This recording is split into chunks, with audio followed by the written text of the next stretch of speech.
Good afternoon, everyone. My name is Helen McEachran, and I'm the CEO of the Cherie Blair Foundation for Women.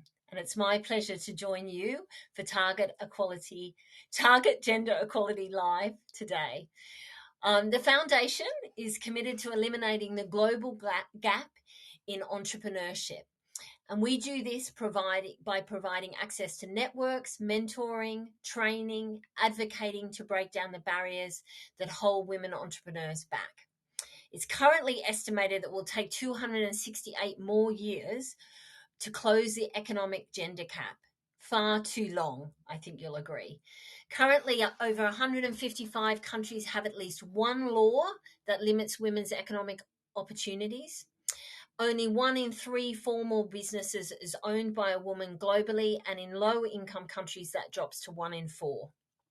And recent data from the World Bank Business in Law Report 2022 showed that 108 countries in 108 countries, women cannot run a business in the same way as a man.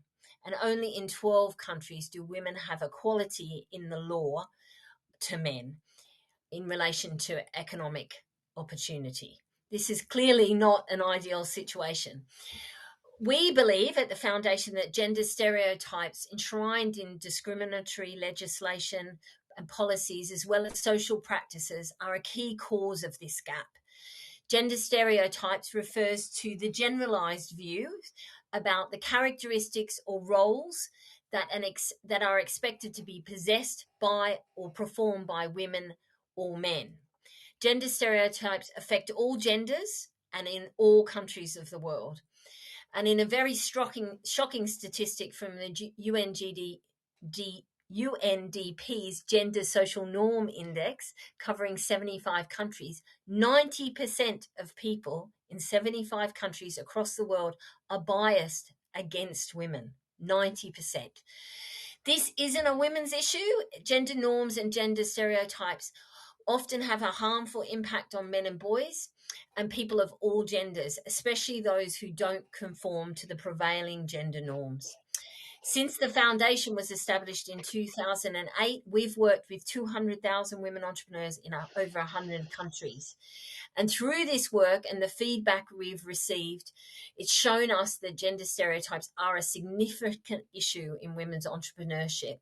And they affect their aspirations, the sources of support, their access to resources and perceptions that they face on their entrepreneurship journey.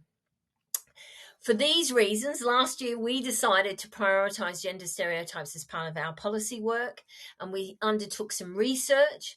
We wanted to get the first-hand lived experience of women entrepreneurs. We managed to reach women in 42 countries and find out more about their gender stereotypes experiences.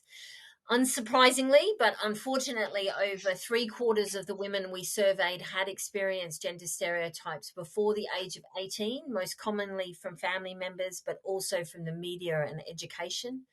Half of them told us that family members and friends have told them to focus more on family or children. 70% said that gender stereotypes have negatively affected their work as entrepreneurs. 2/3 believe they affect how seriously they're taken as business owners. And unfortunately, they have affected how they feel that they wouldn't be able to run a business. These individual experiences are seen in the wider structural environment. Half the respondents felt that women don't have equal opportunities in their countries, and we know from the laws that this is actually it's more than that. And over half felt that institutions relevant to them were biased, and this includes financial institutions and their ability to access finance. So, what can be done to address it? And we have a raft of recommendations that include our own awareness. We all need to be more aware of these gender stereotypes and our own biases and values that impact how we behave as individuals, but also how we lead organizations. We need to increase the understanding of how gender stereotypes impact on economic opportunity. And then we need to raise awareness about this issue because it is quite invisible in the economic environment, the impact of these stereotypes. And we'd like to urge all stakeholders to take concrete measures to prevent and eliminate them. And so we'd like that to include policies and goals and practices that target gender stereotypes, supporting skills for empowerment, and promoting and enabling shared care. And so, in light of this, it's my pleasure to have the opportunity to interview Andrea, who is the head of shared value at Tresca, and she's joined me today. We're a little bit delayed getting us all online, but it's fantastic that Andrea could be with us. Andrea is a psychologist who graduated more than 13 years ago and started working in the creation and implementation of social impact projects in the banking, renewable energy, and electricity sectors. Together, we're going to explore how one company in the energy sector is tackling gender stereotypes in increasing women's leadership in their workforce and providing gender equality across industry. Tresca is a Guatemalan company that provides management, development, operation, and maintenance services for energy transportation, infrastructure, and it promotes equality in the electricity sector that is dominated by men through the empowerment of women collaborators, encouraging the work of local women entrepreneurs, as well as hiring food services for work fronts from women-owned businesses. And in other regions of the country, they promote the production of embroidery fabrics and aim to protect cultural heritage and ancestral traditions. So today we're going to hear from Andrea about the concrete ways that and best practices that Tresca has put in place to tackle gender stereotypes and women's access in the energy sector. So, welcome, Andrea. Thank you so much for joining us. I'd like to kick off, if I may, by asking you a big question. The energy sector is known as being male dominated. In your experience, how deep rooted are the gender stereotypes affecting women, and often men too, working in the energy sector? And how is Tresca striving to really dismantle those stereotypes? Okay, thank you, Helen. Thank you for this wonderful introduction. Good morning to everyone. First, I would like to thank you for the invitation to this event that exposes a theme so important for all the industry and all public in general. Trexa, as you said it, is a company dedicated to providing services for energy transportation, infrastructure, and it's a part of the supply chain for the electric sector in Guatemala. Historically, the electric sector has been dominated by men, from the top executives at the industries of the companies, even to the government authorities. There are always men in most of Latin America. In Guatemala, specifically during history, just the public university had the electric engineering career. In latest years, private universities had increased these numbers, but not much. We only have 16.6% of women in this kind of careers, especially engineering.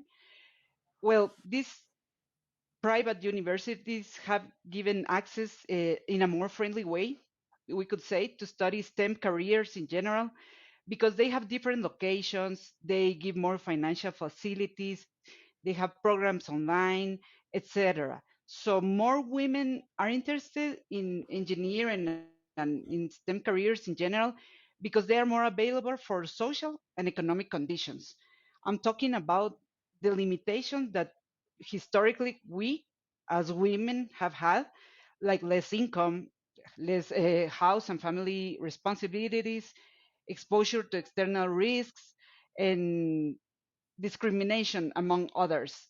Well, in Trexa, we acknowledge that enormous gap.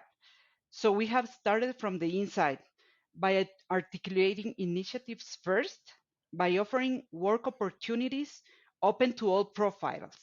In our profiles, we don't say men or women, we just need an executive because we do not segregate by gender. We recognize that a profession doesn't have to discriminate, just have to seek the best talent. So in our selection process, we search for that equity and that diversity. Um, I can tell you, also in communities where we have operations, Through our shared value program, we support the local leaders. That's what you were saying a time ago.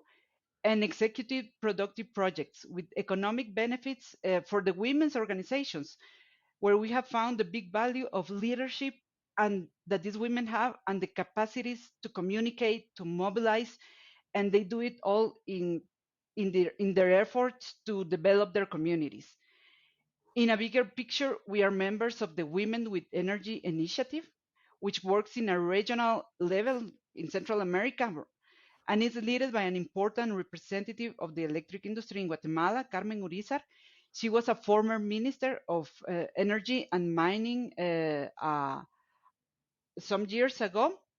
And in a big picture, in our external communications, we strive always for an inclusive language and lead by example by presenting our professional women's team in social media, doing structure being our main objective in this part to inspire other women and younger can develop in any industry if you prepare with the skills for it. Thank you, Andrea. I think you might have covered a few of my questions there. I mean, we have a statistic here that, according to the International Energy Agency, women make up only 13.9% of senior management within the energy sector. And often, because of social approval or disapproval, stereotypes affect their confidence and their behavior. What measures are in place to address this problem and support women to senior leadership in the way that you've clearly been successful in your journey, but what is in place in Tresca to support women to senior leadership? Well, first, we publish our work offers with no distinctions of genders and we search for equity in all the selection processes, like I told you before. Uh, but by that, I want to make clear that we do not work by quotes, but by capacities. So it's been a little difficult, especially because, as I was saying before, there aren't many electrical engineers in Guatemala. But Drexa doesn't need only engineers. That's the good news. So that's why we open opportunities and have women leaders in other fields like project management, health and safety, financial, communications, land measurement. So in the meantime, we work together with all the academia to train more women in STEM careers. I mean, we are beginning to try to close that gap, that academic gap in the time when we can educate younger girls. We are making the most with what we have. Also, we have a guided visits program that is called El Camino de la Energía, the Energy's Road, in which we take the students and general public to an electrical substation where they learn all about the energy Right. productive chain and how the electric sector works, because it's like a mystery, the electric sector. So for that, we have a special approach with universities, because that's where we know we have to work to train more women with the needed skills to develop themselves in our country, Guatemala. And at last but not least, we join initiatives like the one developed by the Energy Forum in 2020, in which we led a challenge of innovation in energy projects related, and the three first places were women. So that's good news. And by doing those Yeah, practices, we know that in the future, we as a company and all the sectors will have more feminine human resource to engross their laboral force. that's amazing. And really thinking much more holistically about how you attract female talent into a traditionally male dominated industry. It's really fantastic examples. Apparently, Tresca was awarded the 50 most attractive companies for women in Guatemala, um, and El Salvador and Costa Rica by the research unit of the Suma Media Group, based on a section of the online survey of inclusive, equitable, and diverse companies in 2021. I mean, how is your company able to achieve this? You've told us about attracting female talent, about thinking about your impact on the communities. Is that why you won that award? Is there more there that you'd like to share that led to that success? Yeah. That success is comes from decisions made from the top, from the CEO, from our presidents. Like in Trexa, we believe that you must start from the inside, like I was telling you. So when women fulfill these valuable spaces, that can be seen and that can be spread. So our principal voices are those women, us, that day by day do their job in Trexa from the area of their expertise. Then when you have that, well, we have communicated. And as a company, what we do, even if you think it's baby steps or that it has no impact, you can think that, but you have to communicate so that another company's organization can take the example. We felt honored by receiving the award. I'm sorry, we feel honored to have received the award, and it's been a joint work from the feminine leadership driven by the actual president of Grupo Energía Bogotá, Juan Ricardo Ortega, and in Guatemala, our CEO, Mauricio Acevedo, who have believed in women leadership. And in the company, we feel as an important part of all the efforts, because in the latest year, important spaces have been opened for our growth, participation, and personal and laboral development. And there has been a synergy in which women empower women. Like I was telling you, we lead by example. So you can feel that example inside and you can spread it outside.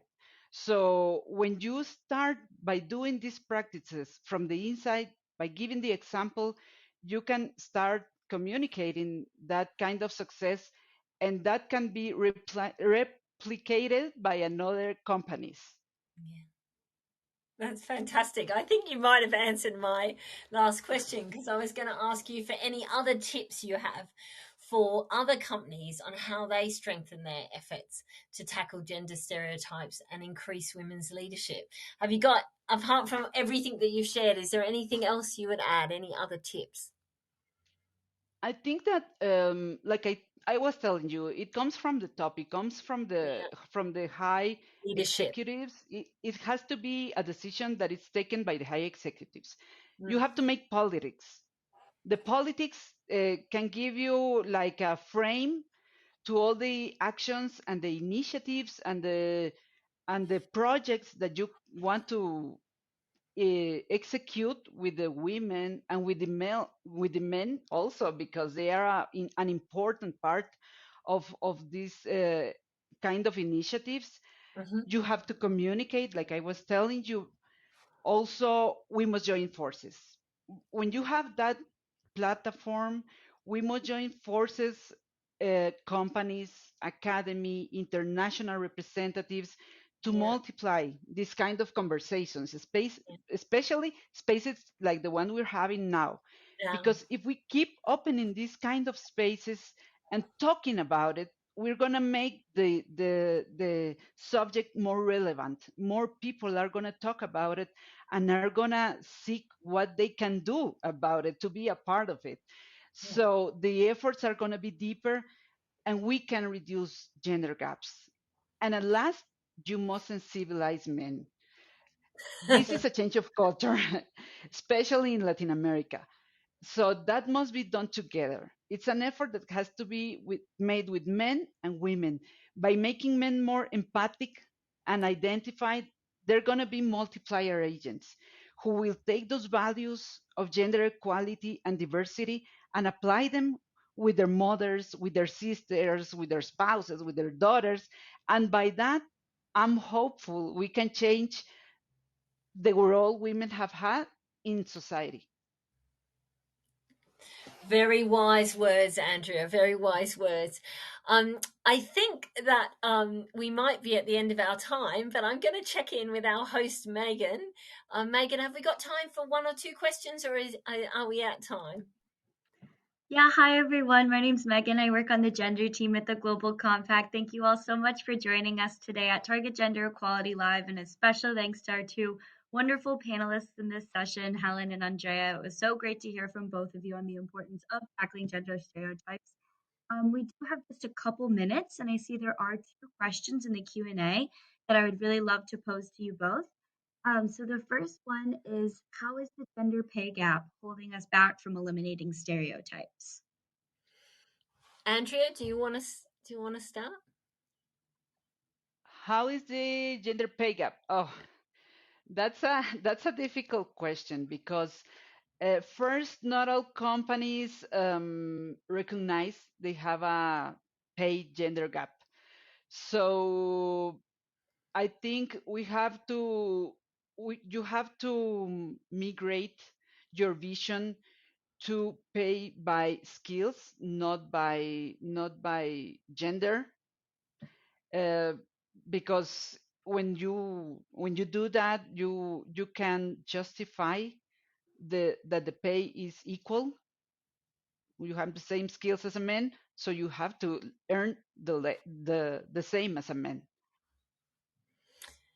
Yeah, I mean, how is the pay gap holding us back from eliminating gender stereotypes? I think that there's an interactive relationship there. The stereotypes are Mhm. in part causing the gender pay gap, but they then go on to reinforce it, because if um if women can't earn as much in the roles, any role at any level, frankly, then their ability to justify leaving the home to go to work is less, both to their home, to their partner or their family, and to themselves. And so the gender pay back just continues to reinforce excluding women from the workforce at all levels, and particularly in very demanding roles and sectors where they are facing stereotypes. So there's definitely an interaction between those two things. A lot of great work is being done in that area. I live in the UK. There's some fantastic work happening now, but it's long overdue, and we have a very long way to go to close that gap. Now that we've begun to measure it, we can see how wide it is. And Yeah. so there's a lot to be done in that space.